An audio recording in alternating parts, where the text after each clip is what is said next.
Kebanyakan masyarakat Indonesia mengenal entok sebagai unggas yang jorok karena kesehariannya suka bermain di tempat-tempat yang kotor seperti comberan atau saluran irigasi. Karakter fesesnya juga lebih basah dan berair, berbeda dengan feses ayam yang relatif lebih kering, sehingga kandang entok pun juga cepat kotor dan lembab. Karena kotorannya basah dan menimbulkan lembab, maka kandang entok pun biasanya lebih bau dibanding dengan kandang ayam kampung. Karena itulah tidak semua masyarakat Indonesia mau untuk beternak entok, karena akan memunculkan bau dan mengakibatkan polusi udara, terlebih bagi peternak yang tinggal di kawasan padat penduduk. Nah, masalah bau kandang tersebut bisa diatasi menggunakan cara atau trik yang akan saya share pada video kali ini. Simak video sampai habis ya. Pertama, untuk mengatasi masalah bau itu kita lakukan dari dalam tubuh entok. Bagaimana caranya? Caranya adalah dengan memberikan asupan pakan atau minuman yang telah dicampur dengan EE4. Apa manfaat EE4? Produk EE4 peternakan merupakan kultur EM dalam medium cair berwarna coklat kekuningan yang menguntungkan bagi pertumbuhan dan produksi entok. EE4 ini baunya asam manis. EE4 mampu memperbaiki jajat renik di dalam saluran pencernaan ternak sehingga kesehatan ternak akan meningkat, tidak mudah stres, dan bau kotoran akan berkurang. Pemberian EE4 peternakan pada pakan dan minum ternak akan meningkatkan nafsu makan karena memiliki aroma asam manis yang ditimbulkan. EE4 peternakan tidak mengandung bahan kimia sehingga aman bagi ternak. Apa itu EE4? EE4 adalah kependekan dari efektif mikroorganisme 4, yaitu larutan yang di dalamnya terkandung berbagai macam bakteri yang menguntungkan. EE4 ini lebih efektif karena mengalami 4 kali tahap proses perkembangbiakan mikroorganisme. EE4 ini sudah teruji di laboratorium sehingga tepat daya dan tepat guna. Manfaat EE4 peternakan pada unggas entok yakni menyeimbangkan mikroorganisme yang menguntungkan dalam perut ternak, memperbaiki dan meningkatkan kesehatan ternak, kemudian meningkatkan mutu daging, mengurangi kematian bibit, memperbaiki kesuburan ternak, mencegah bau tidak sedap pada kotoran ternak, dan mengurangi stres. Cara pemberiannya pada air minum yakni campurkan larutan EE4 sebanyak 1-2 cc ke dalam 1-1,5 liter air diberikan setiap hari.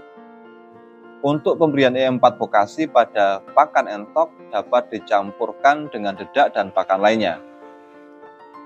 Pemberian EE4 secara teratur akan mengurangi bau tak sedap yang ditimbulkan oleh kotoran entok. Selain itu, EE4 juga bisa digunakan untuk menekan bau kandang yang ditimbulkan oleh sisa makanan atau kelembaban alas kandang. Cara penggunaannya, campurkan larutan EE4 dan molase atau gula dengan air dengan perbandingan 1:1:100. Kemudian setelah dicampur, simpan di tempat tertutup, kemudian didiamkan selama 2-3 hari agar terjadi proses fermentasi. Setelah itu, semprotkan larutan tersebut pada kandang entok. EE4 yang disemprotkan ke kandang atau alas kandang akan mengurai bakteri menjadi bakteri baik. Karena itu, kandang menjadi tidak berbau.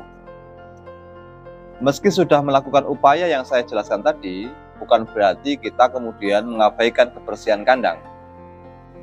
Kebersihan wajib kita jaga dengan membersihkan kotoran secara rutin agar kesehatan entok tetap terjaga.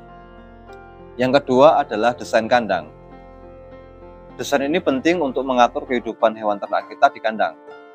Desain kandang yang ideal seperti apa? Pertama, pilihlah alas kandang yang mudah menyerap air. Pada kandang istirahat, alas kandang bisa diberi sekam padi atau pasir. Menurut saya, alas kandang yang mudah menyerap air dan baik untuk kandang adalah pasir. Sebab pasir tidak berjamur ketika terkena air dan tidak busuk. Berbeda dengan sekam padi yang bisa berjamur atau busuk bila terkena air atau kondisi kandang lembab. Maka untuk penggunaan sekam padi harus dilakukan penggantian sekam secara rutin. Tapi keunggulan dari pemakaian sekam padi ini adalah bila sekam padi bercampur dengan kotoran ternak kemudian dibersihkan, bisa digunakan sebagai pupuk tanaman. Pada penggunaan alas pasir, proses penggantian alasnya bisa dilakukan lebih lama dibanding penggunaan sekam padi. Selanjutnya adalah penempatan air minum dan kolam untuk mandi entok. Letakkanlah tempat mandi dan kolam di lokasi yang terkena sinar matahari langsung. Untuk jenis kandang tertutup, ember air minumnya bisa diletakkan di luar pagar agar kandang tidak becek. Seperti pada video terdahulu, saya pernah menyampaikan bahwa ada 3 prinsip kandang yang harus dipatuhi. Yang pertama adalah kering, kedua bersih, dan ketiga bebas amonia atau bau kotoran. Nah, tugas kita adalah menjaga agar ketiga prinsip itu terlaksana dengan baik, sehingga hewan ternak kita itu aman dan sehat. Selanjutnya adalah pemilihan kandang. Bagi teman-teman yang ingin membangun kandang entok, carilah tempat yang lokasi tanahnya itu lebih tinggi, atau minimal saat hujan lebat terjadi, lokasi kandang tidak kebanjiran. Sebab saya punya teman peternak yang kandangnya itu kebanjiran saat hujan lebat.